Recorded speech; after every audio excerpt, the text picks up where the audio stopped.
모의 demo.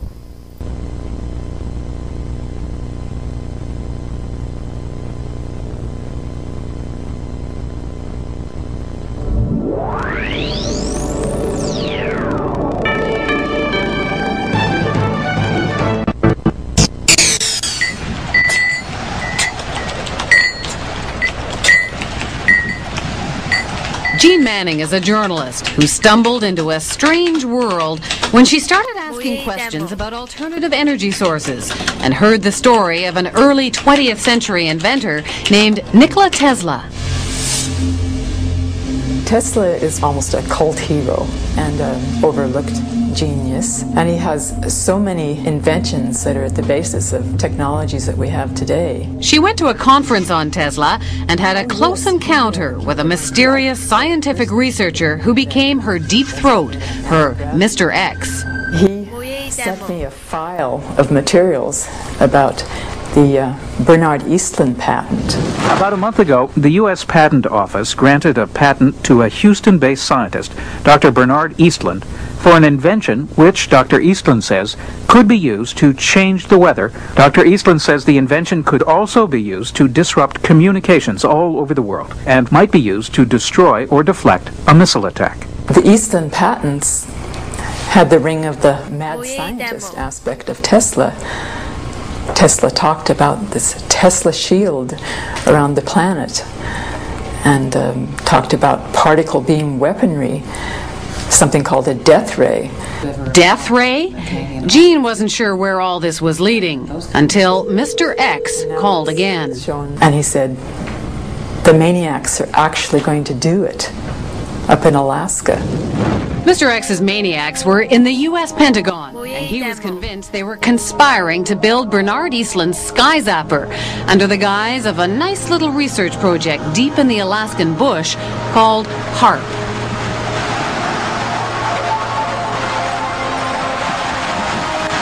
The basic concept is to build a very large antenna, then to utilize a large amount of power and to beam those radio waves up into the upper atmosphere. Have you approached the Pentagon with this invention?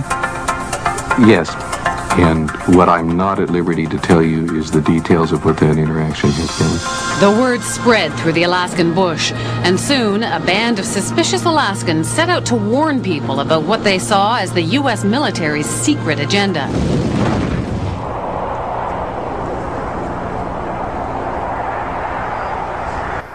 And what you have with Haarp is sort of the universal hammer for geophysical warfare. Nick Begich is the chief conspiracy theorist. So when did you know that you were onto something? I think as soon as I saw the references to Tesla's work, and when I read Bernard Eastlund's original patents, I realized that what we really had here in Alaska was a prototype for a ground-based Star Wars weapon system. Haarp is a non-classified project run not by Bernard Eastlund, but by the U.S. Army and Navy. The official Haarp story is told by one man, John Heckscher. It consists of several types of transmitting instruments and numerous scientific instruments that study the natural ionosphere and the ionosphere that has been perturbed by the instruments that we are building. The ionosphere is a sea of electrically charged particles in the upper atmosphere, and the instrument is a powerful radio wave transmitter. Does it have any military applications? The site itself is strictly a scientific research site. Perhaps the outcome of some of the science, perhaps some of the results, could be applied in a military systems.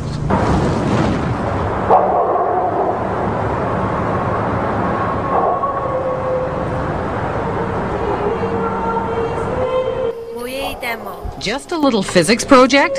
Jim Roderick isn't buying it. He's been gunning for the real goods on Haarp, and his weapon is the internet. The military is incapable of doing pure science. Science is conducted by them for application in weapon systems, for no other reasons. From his shack in the middle of an Alaskan village, Jim and his co-conspirators around the globe have been tapping into databases. They've dredged up hundreds of long-buried scientific reports and even some internal documents from the military. They call it the world's first techno-protest, and they did it all on the military's own baby, the net. Plans for Haarp activities correlate with projections of what can be done in the Eastland patents. It's that simple. So it's not a coincidence? It's not a coincidence.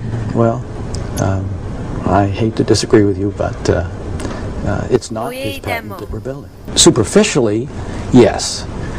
They send energy up into the ionosphere, but the Eastland patents require huge, prodigious, in fact, amounts of power, like 100 billion watts. Remember that number, 100 billion watts. You'll hear it again later. Haarp requires only 3 million watts. There is a paper trail leading us back to Eastland. No, there is not.